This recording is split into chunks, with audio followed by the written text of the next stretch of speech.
Siz o'ynash uchun ajoyib server topdingiz. Bu serverda hammasi ajoyib ko'rinadi, lekin server Java uchun mo'ljallangan.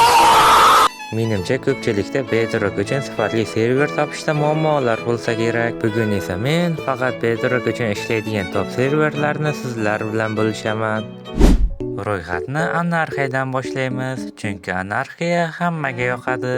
Server bir necha kun oldin yaratildi, shu sababli bu yerda aktiv pas. Lekin server juda sifatli qilib ishlangan. Agar kimdir yaxshiroq reklama qilsa, bu eng yaxshi anarxiya serverga aylanadi. Serverda qanaqadir mo'jizaviy sandiq paydo bo'ldi. Menga xavf soladigan hech kim yo'q ekan, borib ko'rish kerak.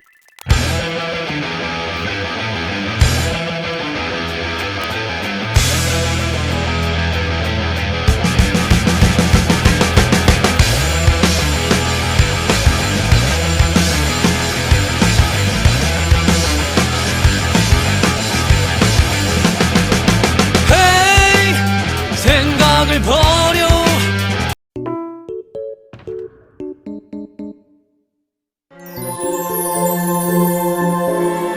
Server hali yangi, o'yinchilar ham kam, kuchayishning ayni vaqti.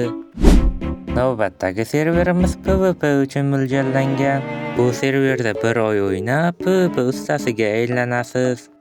Server o'zi haqida gaplashadigan bo'lsak, serverda turli xil PvP rejimlari bor. Shaxsan men bu serverga faqat OFC o'ynash uchun kiraman. Yana serverda coinlar to'plab, turli xil effektlar sotib olishingiz mumkin. Agar serverda ping baland bo'lsa, o'zingizga qulay tarmoqga olaning. Keyingi serverda siz osmondagi orolda bo'lasiz, lekin bu oddiy orol emas, bu sehrli orol.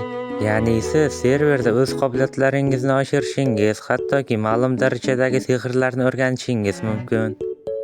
Yana server survival tizimi biroz qiyinroq qilib ishlangan. Bunga oddiy misol, ma'lum darajaga chiqmasdan ba'zi craftlarni qila olmaysiz. Sehrli olam va qiyinchiliklarni yoqtirsangiz, ushbu server aynan siz uchun.